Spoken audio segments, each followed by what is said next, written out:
हामीले चाहिँ छिमीमा यस्तो गरेर चाहिँ यो बाल्नु हुँदैन है, पेदुपहरू कुनै केही चिज पनि बाल्नु हुँदैन। छिमी बलिरहेछ भने यसरी हामीले चाहिँ यस्तो गरेर चाहिँ यो पेदुपहरूले चाहिँ बाल्नु हुँदैन।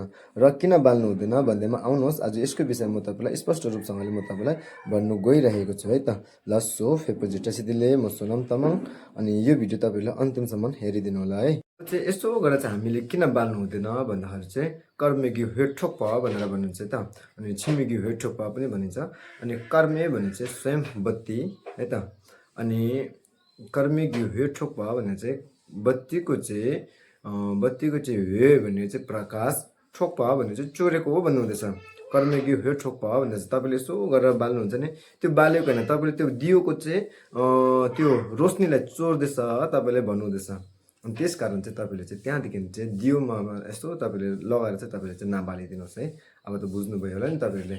अनि यो भिडियो चाहिँ जसले बुझेको छैन उनीहरूलाई सेयर गरिदिनु होला, अनि यसलाई चाहिँ अलग्गै लाइटरले तपाईँले बालेर तपाईँले बाल्नु सक्नुहुन्छ है। ल सो ल फेपोजिटा सिदिले। र फेरि एउटा सानो कुरा, आसाममा अहिले जुन प्रकारको यस्तो खोला अब यसले गर्दाखेरि सबै घरहरूलाई भत्काएर कति मान्छे मरेर गएर यस्तो भएको छ है। अनि कतिजन यो फेसबुकमा कतिजना फ्रडहरू पनि निस्केको रहेछ है त। फ्रडहरू अब आसाममा यस्तो हेल्प गर्नुपर्छ, उस्तो हेल्प गर्नुपर्छ। हिजो अस्ति भर्खर मैले एउटा पाएको थिएँ, त्यसको चाहिँ फेसबुक अहिले ब्लक भएछ। ब्लक गरेँ कि त्यसले नै डिलिट गरेर खोइ थाहा भएन मैले चाहिँ हो। त्यसले चाहिँ पुरा पैसा मागिरहेको रहेछ अब आसामको लागि यस्तो हेनतेन भनेर, तर जानकारी छैन कसलाई दिने पैसा, कि स्वयं जाने स्वयं पनि जाने। त्यस्तो गर्दा गर्दा त्यसले चाहिँ एउटा फर्स्ट 12,000 खाएछ, अनि त्यसपछि हो त्यस्तो खाइरहेको रहेछ।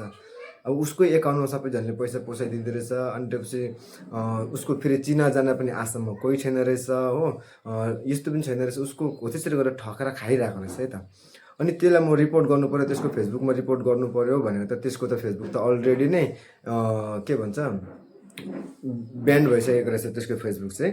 अनि अहिले फिलहालमा अहिले देखेको पनि छैन। हो त्यस्तो ठगबजीहरूसित तपाईँहरू पनि जता पाए त्यतै एउटा अब कमुलो मनले तपाईँहरूले दिनु त हुन्छ नि, तर अब मान्छेले तपाईँहरूको पैसा जुन चाहिँ ठाउँमा पुग्दैन है, अनि खप्लक्कै आफूले नै खाइहाल्दो रहेछ। अनि त्यस्तोतिर ठगबाजीतिर चाहिँ तपाईँहरू अलिकति सतर्क भएर बस्नुहोस्।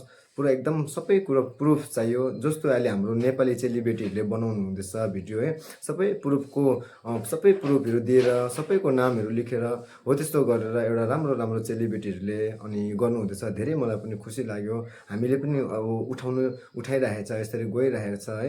अनि तपाईँहरू पनि अब त्यस्तो ठगबाजीहरूसित चाहिँ तपाईँहरू चाहिँ राम्रोसँगले बाँचेर बस्नुहोस् है। तपाईँले जता पायो त्यतै उनीहरूले अब आसामको लागि भन्दैमा अब यो गर्दैछ भनेर चाहिँ तपाईँले चाहिँ नगर्नु होला।